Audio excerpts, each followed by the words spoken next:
Oke, materinya teman-teman yaitu terkait dengan cairan dan elektrolit ya. Kayak dari teman-teman dulu di mata kuliah biomedik pernah belum ya tentang cairan dan elektrolit, Kis? Pernah Bapak. Pernah, oke. Baik, mungkin teman-teman kita refresh lagi terkait dengan cairan elektrolit ya. Ada yang tahu di tubuh kita itu berapa sih komposisi cairannya atau elektrolitnya apa aja sih di tubuh kita? Ada yang mau komen teman-teman? Silahkan.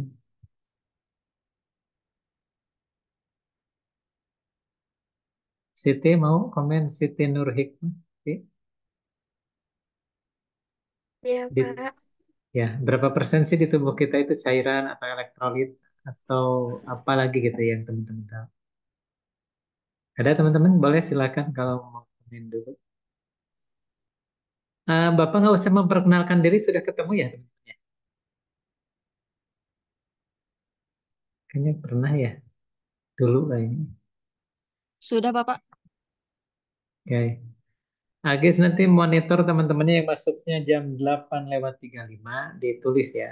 Sama Siti juga Ti yang teman-teman yang masuk 8:35 lebih. Oke, kalau teman-temannya kita terkait dengan cara elektrolit teman-temannya mohon fokus. eh Kalau kita di tubuh kita itu paling banyak sebenarnya bentuknya cairan ya. Makanya nanti cairan itu kalaupun kita di apa namanya pentingnya cairan atau elektrolit itu nanti terkait dengan bagaimana keseimbangan di tubuh kita ya. Jadi tubuh kita itu kenapa sih bengkak kalau pada penyakit tertentu ya itu sebenarnya ada masalah di keseimbangan cairan ya. Atau dalam nama lainnya disebut homeostatis ya. Jadi ini penting sekali teman-teman terkait dengan cairan dan elektrolit ya. Dan tubuh kita umumnya harus mampu mempertahankan terkait dengan eh, cairan dan elektrolit tersebut. Teman-teman yang tahu apa elektrolit itu? Elektrolit, ada yang tahu? Jenisnya lah, atau itu. Cindy, Ayu Ningtyas, apa elektrolit apa aja? Cindy, yang Cindy tahu? Izin Bapak, mungkin elektor itu zat kimia yang menghasilkan partikel-partikel bermuatan listrik yang disebut ion jika berada dalam larutan ion plus disebut kation, sedangkan ion negatif disebut anion. Gitu Ya, bukan? terima kasih Siti itu kalau terkait dengan apa namanya konektivitas. Jenisnya ini, jenisnya itu selain kan kation anion itu kalau terkait dengan adanya ketemunya suatu elektrolit dengan elektrolit lain ya. Ada kation sama anion. Jenisnya ini Mas Siti apa aja Siti? Pernah dengar teman-teman natrium, kalium itu bagian dari elektrolit ya. Oke, kita lanjut dulu.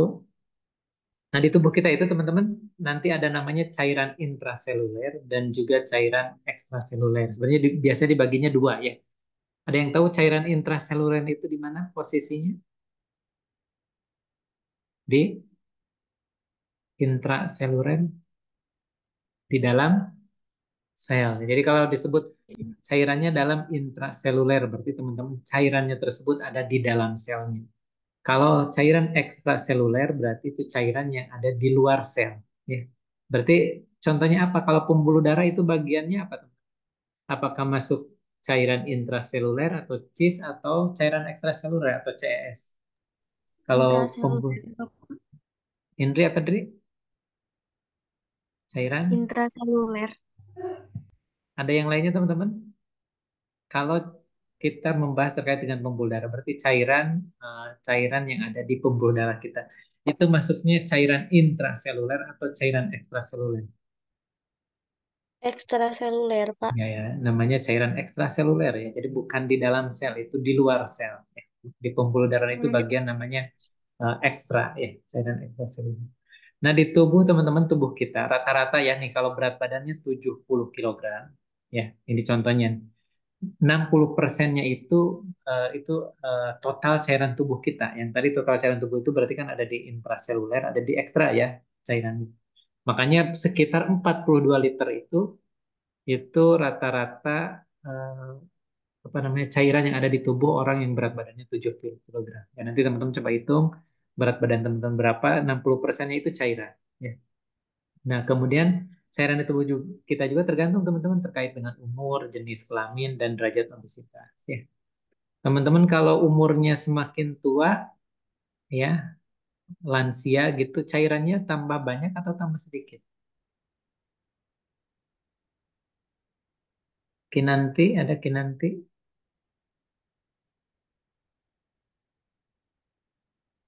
yang disebut mohon respon ya teman-teman. Karena kalau Zoom itu kan kita nggak bisa nunggu ya. Tita Sukma, Tita. Mengalami Pak mengalami penurunan. Ya, ya makin tua itu teman-teman betul ya. Jadi semakin tua umumnya cairan semakin berkurang. Ya. Jadi kalau yang 70 kilogram itu pada orang dewasa gitu kan mungkin pada umur-umur tertentu walaupun beratnya 70 kilo sama tapi cairannya menurun. Ya. Nah kita bahas satu-satu teman-teman ya. Ini cairan, tadi kan ada cairan intraseluler, ada cairan ekstraseluler. Nah di cairan intraseluler itu kurang lebih 40% dari berat badan total. Tadi kan apa namanya ada di ekstra dan juga di intra. Ya, di intraseluler berarti teman-teman bayangkan ini di dalam sel. Cairannya di dalam sel ya. Itu kurang lebih 40% dari berat badan total. Ya. Jadi pada orang dewasa itu kira-kira 2/3 dari cairan tubuh. Kan cairan tubuhnya tadi 42 42 liter ya tentunya. Orang yang 70 kilo itu 60%. Nah, berarti di 2/3 dari 42 liter itu sekitar 25 liter. Ya. Jadi pada orang dewasa itu 25 liternya itu cairannya ada di dalam sel, intrasel, bukan di ekstrasel atau di ekstravaskuler bukan ya, tapi di dalam sel.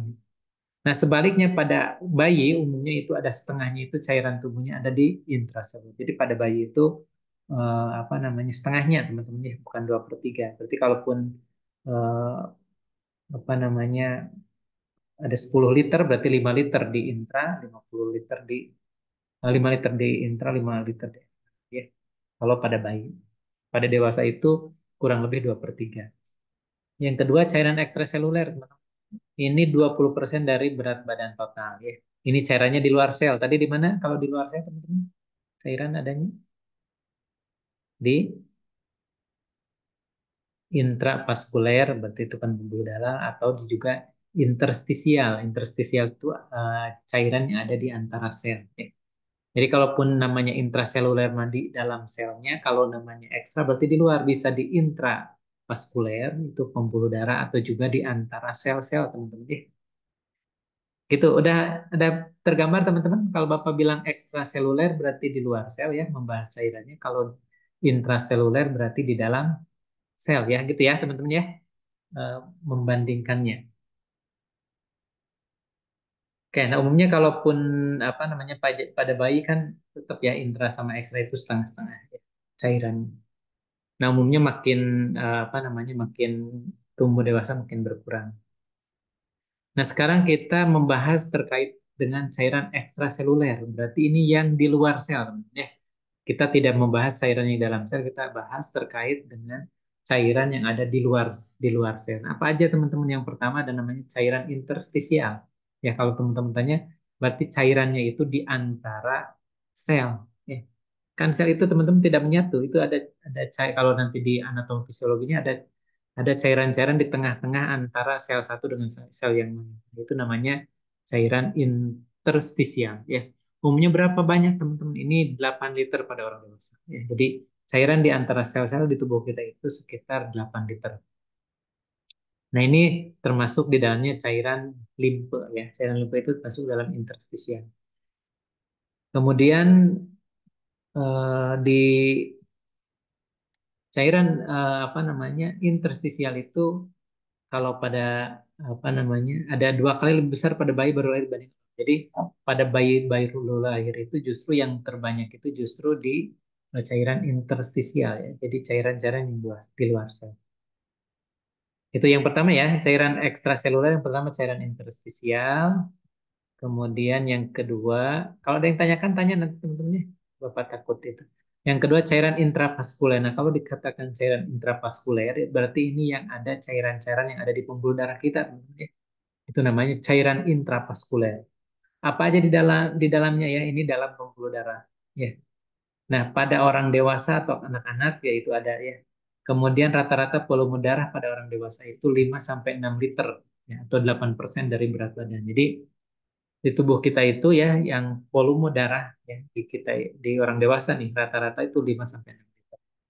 Ya. Kemudian 3 liternya itu atau 60% dari jumlah tersebut ada plasma. Jadi plasma itu hampir setengahnya dari volume darah itu ada plasmanya ya teman-teman. Nah, sisanya itu 2 sampai 3 liter itu sel darah merah ya atau eritrosit. Fungsi dari sel darah merah itu kan mentransfer oksigen ya dan juga sel darah putih ya. Teman-teman sel darah putih untuk apa? Atau leukosit, Indri untuk apa Indri Nur Asita? Fungsinya, fungsi sel darah putih. Untuk melindungi tubuh dari serangan infeksi, Bapak. Ya, jadi sel darah putih itu sebagai tentara tubuh kita atau antibodi, teman-teman. Ya. Antibodi pelindung tubuh kita. Kalau ada bakteri masuk, nanti yang bergeraknya tentara, itu sel darah putih. Atau juga di sini ada trombosit. Teman-teman apa trombosit? Ada yang tahu trombosit? Sel darah merah, Bapak. Trombosit itu bagian lain yang terpisah dari sel darah merah. Ya, akan nanti teman-teman ada sel darah merah, sel darah putih, atau juga di sana itu ada trombosit. Ya. Nah, trombosit yang teman-teman tahu pada penyakit apa? Suka dicek trombositnya. Pada apa itu DHF teh? bukan Bapak? Ya, pada demam berdarah. Ada yang tahu fungsinya apa? Membantu Untuk proses pembekuan darah, Bapak. pembekuan darah. Betul ya. Jadi trombosit itu fungsinya untuk pembekuan darah. Jadi kalau trombositnya kurang, teman-teman pada penyakit DHF, itu nanti mudah perdarahan. Dan tidak terlihat dari luar ya. Pendarahan mungkin di perut, di mana gitu ya. Makanya itu yang perlu diantisipasi pada penyakit DHF. Ya, jadi itu ya teman-teman di intravaskuler itu nanti ada sel darah merah, ada sel darah putih, ada plasma, isinya ada juga trombosit. Nah, fungsi darah ya ini yang tadi kita sampaikan ya, darah itu kan banyak ya jenisnya. Ada sel darah. Kalau dikatakan darah itu banyak teman-teman ya. Sel darah merah, putih, trombosit, plasma. Itu fungsinya apa? Yang pertama pengiriman nutrien, glukosa dan oksigen ke jaringan. Jadi mengantarkannya itu ya diantarkan ya lewat sirkulasi darah. Kemudian transport produksi sisa ginjal dan paru-paru ya. Jadi akhirnya nanti yang tidak diperlukan itu darah kan tetap disaringnya di mana darah teman-teman? Di ginjal. Nah kan sisa-sisanya dibuang. Jadi kemudian pengiriman antibodi dan sel darah putih ke tempat infeksi. Nah, sel darah putih itu mengalir, kita ada luka di tangan, nah di transportnya lewat intravaskuler lewat darah tadi ya. Dan juga yang lainnya. Atau sirkulasi panas tubuh. Jadi panas tubuh itu kenapa teman-teman dikompresnya di harus di leher, di sana kan ada pembuluh darah besar. Itu sebenarnya untuk sirkulasi panas tubuh. Jadi tubuh itu tidak hanya di kepala panasnya, bisa mengalir ke tempat yang lain sehingga turun suhunya. Nah, itu yang berarti yang pertama cairan interstisial, cairan intravaskuler, ya kemudian ketiganya cairan transseluler.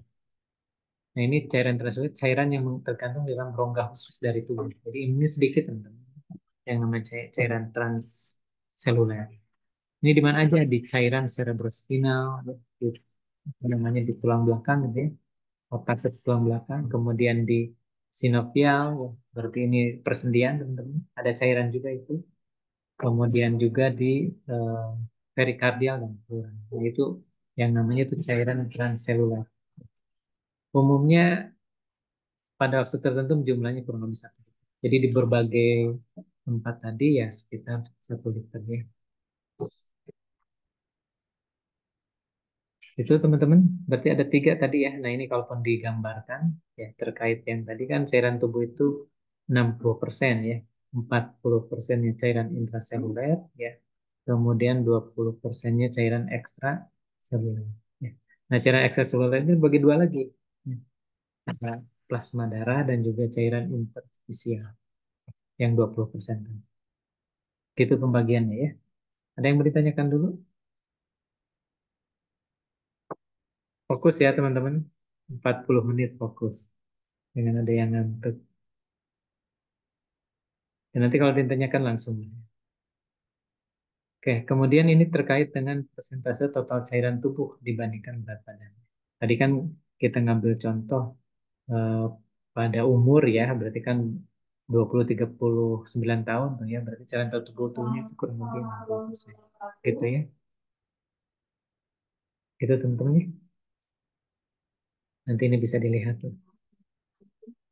Kemudian yang kedua terkait distribusi cairan. Ya, adanya paling banyak di mana? Di cairan intraselnya ini ya, intraseluler. Ini 40%, kurang lebih 28 liter.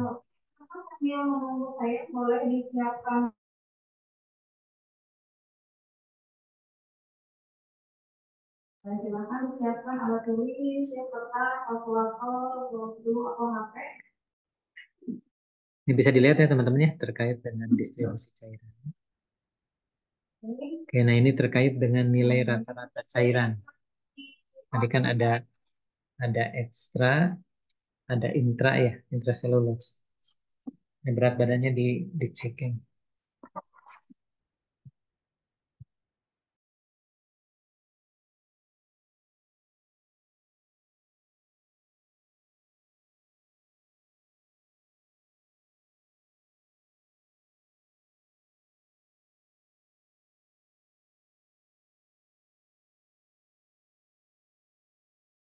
Oke, itu ya teman-teman, ini berat badannya. Kalau usianya nih semakin tua, kalau dari gambar ini, pria contohnya 60 plus yang lansia, itu apa namanya, kalau cairan intraselulernya ya, makin berkurang tuh ya, 26,2. Seperti itu. Pada wanita juga lihat tuh, pada wanita juga ya, cairan intraselulernya di selnya berarti makin menurun. Astagfirullah. Kirain udah on ya. Ya teman-teman, ini ya bisa dilihat terkait dengan bagaimana rata-rata cairan ekstraseluler sama intraseluler. Ya, teman-teman minimal tahu lah ya. Tadi kan dikatakan kalau intraseluler itu makin tua makin menurun tuh, baik laki-laki atau perempuan. Nah, fungsi cairan tubuh itu sebenarnya apa teman-teman? Tadi kan fungsi darah. Nah, ini sekarang fungsi cairan tubuh. Berarti apa aja? Untuk mengangkat zat-zat makanan ke sel, metabolisme, kemudian sebagai pelarut untuk elektrolit dan non elektrolit. Jadi cairan tubuh kita perlu teman-teman. Kalau nggak ada, kalau tidak ada eh, cairan tubuh kita, ada air gitu ya, itu elektrolit tidak akan bisa bekerja, membantu proses pencernaan, memperminasi dan sebagainya, dan mengangkut zat-zatnya. Sel darah putih, sel darah merah itu kan, darah itu kan isinya cairan juga. Itu masih jelas Sinta? Kedengaran? Jadi memang ada sedikit perbedaan. Masih? Bagaimana Oke. Nah, ini yang tadi sebenarnya nanti teman-teman lihat. Ini kan bisa terlihat gambarannya. Nah, sekarang kita masuk ke elektrolit tubuh. Ya. Nah, elektrolit ini zat terlarut. Ya, berarti ini zatnya bisa terlarut dalam tubuh. Ya. Nah, elektrolit merupakan unsur atau senyawa yang jika berada dalam larutan menghasilkan partikel yang bermuatan listrik. Makanya tadi yang dikatakan Siti ya, kalau antara kation dan anion, berarti kan antara yang positif negatif, teman-teman, kalaupun partikelnya beradu itu akan bermuatan listrik. Makanya nanti kan elektrolit itu bisa bisa apa namanya, eh, terkait dengan jantung, terkait dengan ginjal. Ada unsur elektrolit yang mempengaruhinya. Seperti itu ya. Sedangkan zat non elektrolit ya, yang tidak bermuatan listrik, contohnya ini protein, urea, glukosa, ya, oksigen, CO2 dan sebagainya, itu bagi non elektrolit ya, yang tidak bermuatan listrik. Nah, ini elektrolit yang bermuatan listrik disebut dengan, nah ini teman-teman ya, elektrolit yang bermuatan positif disebut kation. Ini T-nya hilang. Ini kation ya, bukan kayon. Nah, contohnya apa di sini teman-teman? Na apa? Na, Jihan, Natrium, Bapak. natrium, K, Kalium, kalium, Ca, eh, karbon dioksida. bukan Bukan Ca ya. apa teman-teman? Kalium. Ini yang Eh, kalium, yang ini kalsium ya. kalsium, Sama Mg apa? magnesium, Magnesium. magnesium. Ya ini teman-teman, ini yang berbuat kation positif itu natrium, kalium, kalsium, magnesium ya. Kemudian yang bermuatan negatif disebut anion. Terdiri dari Cl apa Cl? Florida, Pak. Ya, klorida. Kemudian HCO3 bikarbonat ya, HCO3 teh. HPO4 apa teman HPO4?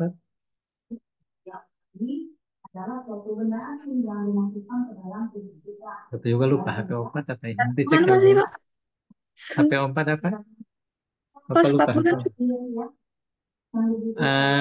Kayaknya bukan. Sama SO4 teman-teman apa? Nanti cari-cari deh teman-teman ya. HPO4 sama SO4. Nah, ini bagian dari anion. Jadi, kalaupun yang natrium nanti sama klorida berhubungan, nah itu akan menghasilkan listrik. Jadi, antara muatan kation sama anion nanti akan menghasilkan listrik. Listrik jantung itu untuk menggerakkan teman-teman nanti jantung kan bergerak sendiri ya. Kemudian apa namanya sistem pencernaan tubuh. Ada bagian dari elektrolit ini. Nah, pengaturan elektrolit seperti apa ya teman-teman? Ya, natrium contohnya. Natrium itu kation paling banyak pada cairan ekstrasel. Berarti di mana teman-teman natrium adanya? Di ekstrasel itu di mana? Di Di pembuluh darah. betul, intravaskuler di pembuluh darah. Natrium itu adanya di pembuluh darah. Ya walaupun tidak menutup kemungkinan kalau di interstisial antar sel butuh juga terdapat natrium bisa juga. Makanya nanti kalau kebanyakan di intraseluler ya berarti kan kaki-kaki di sorry ekstremitas ekstremitas tubuh kita bengkak nanti kaki gitu. Itu kan sebenarnya karena si natriumnya kemungkinan besar ada di intraseluler narik darah atau cairan yang ada di intravaskuler. Yang apa lagi? Jadi ada yang disebut sebagai sinodus, ya, jadi hanya sekali digunakannya, ya. Dia tidak diulang-ulang. Misalnya pasiennya masuk UGD dengan keluhan mual, ya, lalu diberikan misalnya obat pemberat inflamasi. Jadi setelah itu setelah mualnya hilang, tidak usah lagi diberikan, ya. Terus cara kecil. Ya, PPT-nya masih ada teman-teman muncul, itu ya. Natrium berarti ini adanya di ekstrasi ini kation berarti yang apa namanya elektrolit yang bermuatan positif ya adanya di ekstrasi. Kemudian, nah ini umumnya diatur teman-teman. Ini tergantung natrium itu intake darah, tergantung pengeluaran urin itu yang mengatur terkait dengan natrium atau sodium. Normalnya itu 135 sampai 140. Nanti kalau dicek darahnya, dicek natrium gitu ini normalnya ya 135 sampai 148 miligram ekuivalen per liter. Itu untuk natrium ya teman-teman. Oke, yang sekarang kalium atau potasium.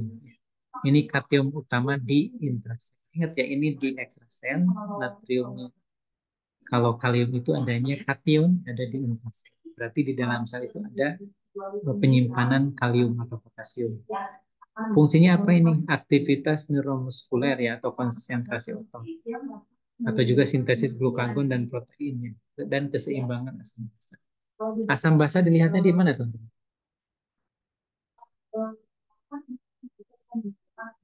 Waduh, 10 menit lagi.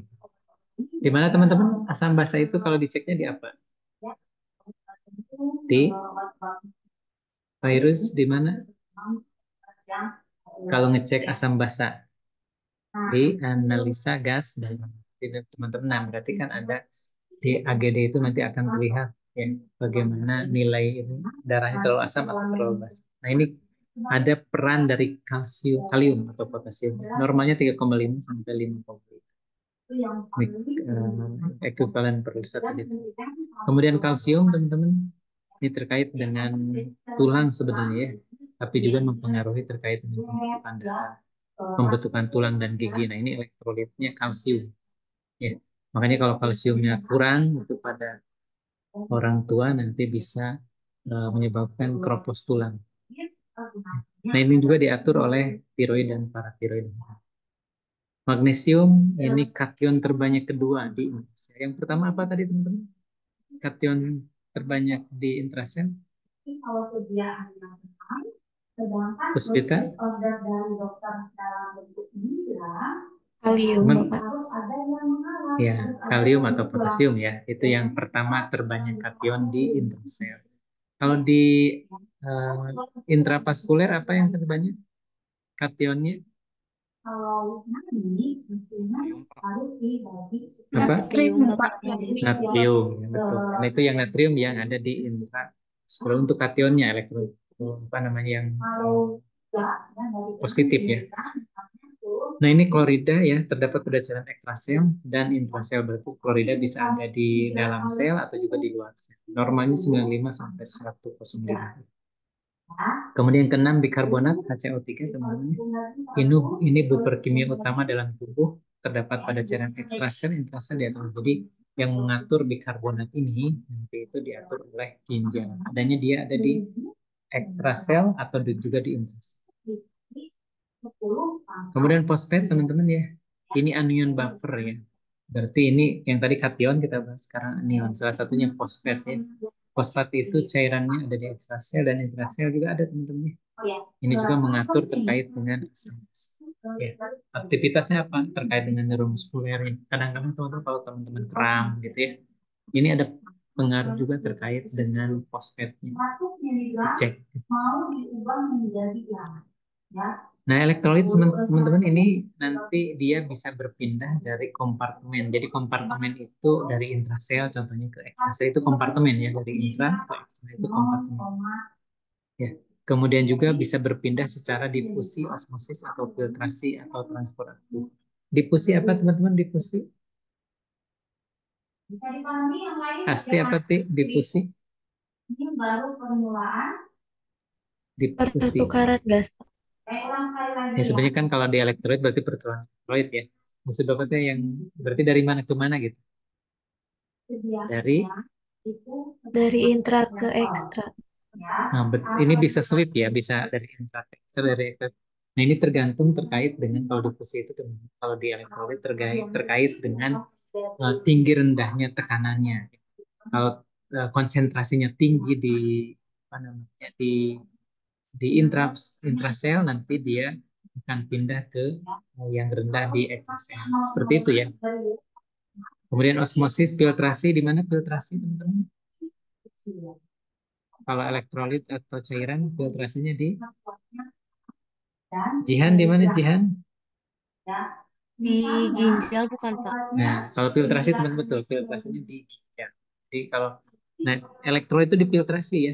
Kenapa harus dicek nih ada nggak di urinnya natrium, kalium gitu. Nah, itu kan karena di sana difiltrasi untuk melihat.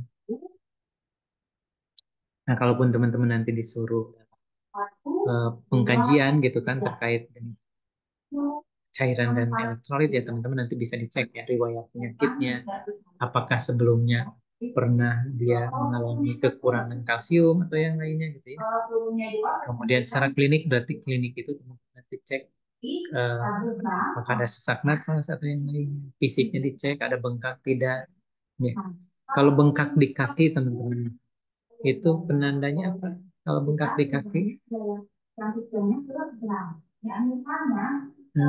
Sani Agiska nih Sani atau Sani Sani kalau bengkak di kaki itu menandakan apa Sani? Kakinya bengkak gitu.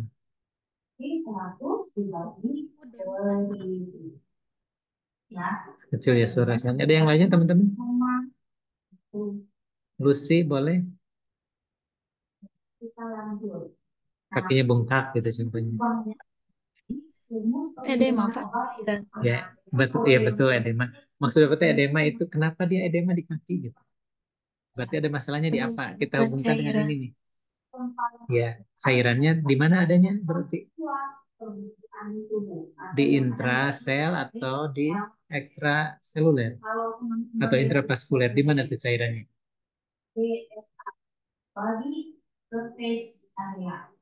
Adanya di Di intra, Pak. Kalau di Indra mah pasti ikut sirkulasi teman-teman itu Oh, nggak akan bengkak. ekstra. Berarti Kelebihan berarti bisa di intrasel ekstra. atau interstisial. Jadi bukan di intravaskuler, bukan di pembuluh darah, itu pasti di luar pembuluh darah. Makanya bengkak dia tidak ikut sirkulasi. Nah itu hubungannya nanti kan dengan penyakit ginjal atau penyakit jantung ya.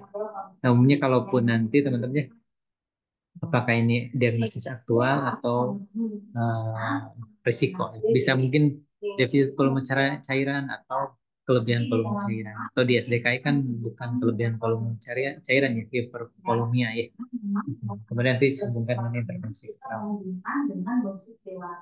Oke, itu teman-teman. Ada yang mau ditanyakan dulu nggak? Ini ada satu video, kayaknya sayang kalaupun dilewatkan nih. Bapak mohon maaf. Ya, silakan. Untuk Sania katanya tolong di ACC tadi kelempar karena sinyalnya Pak. Terima kasih. Oke, Anda. Ini teman-teman ada satu video. Berarti habis ini kalau berkenan kita masuk lagi ya. Paling paling 8-10 menitan ya. Ini dulu nanti ada video untuk disampaikan. Kalau ada mau didiskusikan dulu, enggak silakan. Ini soalnya cuma 2 menit lagi ya. Ini nggak memungkinkan.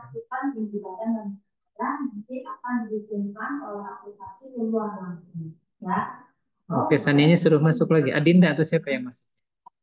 Jadi ini namanya mammogramer. Di sini ada tinggi badan, kita pakai yang santimeter yang sebelah Oke, sini. teman-teman mungkin itu yang bisa disampaikan. Kita masuk lagi link yang Bapak kirim aja yang tadi. Masuk. Itu kita akan melihat videonya. Karena dengan lihat video lebih tergambar terkait dengan bagaimana apa namanya terkait dengan cairan dan elektrolit. Itu ya teman-teman. Bapak end meeting aja izin ya. Nanti masuk lagi ya. Paling kita masuk 10-15 menit lagi. Di situ kalau tidak ada pertanyaan atau yang lainnya kita selesai. Oke, terima kasih teman-teman ya. Wassalamualaikum. Izin di end meeting nanti masuk lagi dengan link yang sama. Adalah 102 ya.